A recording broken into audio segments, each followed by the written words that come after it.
నరహత్య చేసిన పట్టణమా, నీకు శ్రమ. అది ఎడతెగక ఎరపెట్టుకొనుచు మోసముతోనూ బలాత్కారముతోనూ నిండియున్నది. సారథి యొక్క చబుకు ధ్వనియు, చక్రముల ధ్వనియు, గుర్రముల త్రొక్కుడు ధ్వనియు, బడిగా పరిగెత్తు రథముల ధ్వనియు వినబడుచున్నవి. రౌతులు వడిగా పరిగెత్తుచున్నారు. ఖడ్గములు తళతళలాడుచున్నవి. ఈటలు మెరయుచున్నవి. చాలామంది హతమవుచున్నారు. చచ్చినవారు కుప్పలు కుప్పలుగా పడియున్నారు. పీనుగులకు లెక్కయే లేదు. పీనుగులు కాలికి తగిలి జనులు తొట్టిల్లుచున్నారు. చక్కని దానవై, వేశ్యవై, చిల్లంగితనమందు జ్ఞానముగల దానవై జారత్వము చేసి జనాంగముల మీద చిల్లంగితనము జరిగించి సంసారములను అమ్మివేసిన దానా, నీవు చేసిన అధిక జారత్వమును బట్టి సైన్యములకు అధిపతియగు యెహోవా వాక్కు ఇదే. నేను నీకు విరోధినయ్యున్నాను. నీ చెంగులు నీ ముఖము మీదికెత్తి జనములకు నీ మానమును, రాజ్యములకు నీ అవమానమును నేను బయలుపరతును. 10 మంది ఎదుట నీ మీద మాలిన్యము చేసి నిన్ను అవమానపరచెదను.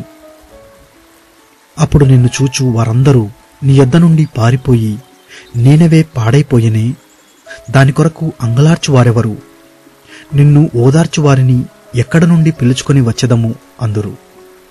సముద్రమే తనకు ఆపుగాను, సముద్రమే తనకు ప్రాకారముగాను చేసుకొని బహుజనముల చేత చుట్టబడి నైలు నది దగ్గర నుండి నో ఆమోను పట్టణము కంటే నీవు విశేషమైన దానవా?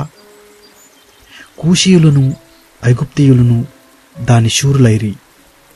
వారు విస్తార జనముగా నుండిరి.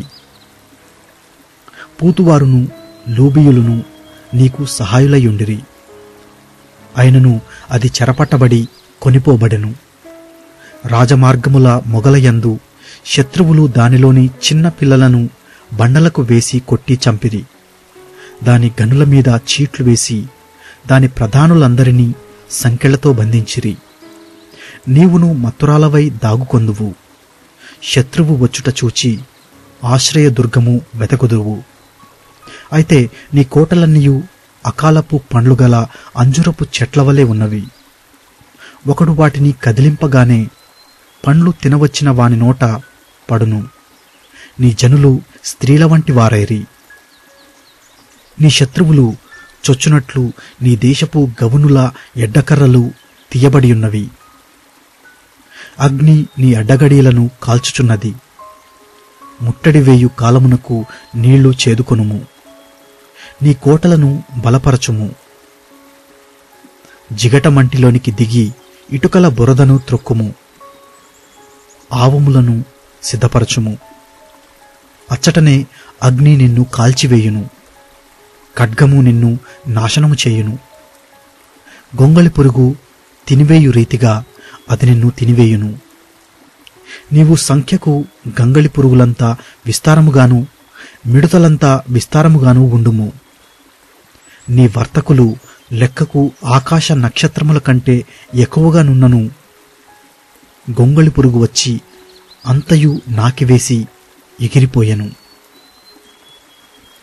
నీవు ఏర్పరచిన శూరులు మిడుతలంతా విస్తారముగానున్నారు. నీ సైనికులు చలికాలమందు కంచెలలో దిగిన గొంగళి పురుగు వలెనున్నారు. ఎండ కాయగా అవి ఎగిరిపోవును. అవి ఎక్కడ వాలినది ఎవరికినీ తెలియదు. అశ్షూరు రాజా, నీ కాపరులు నిద్రపోయిరి. నీ ప్రధానులు పండుకొనిరి. నీ జనులు పర్వతముల మీద చెదరిపోయిరి. వారిని సమకూర్చువాడొకడునూ లేడు. నీకు తగిలిన దెబ్బ బహుచెడ్డది. నీ గాయమునకు చికిత్స ఎవడునూ చేయజాలడు. జనులందరూ ఎడతెగక నీ చేత హింస నొందిరి. నిన్ను గూర్చిన వార్త వినువారందరూ నీ విషయమై చప్పట్లు కొట్టుదురు.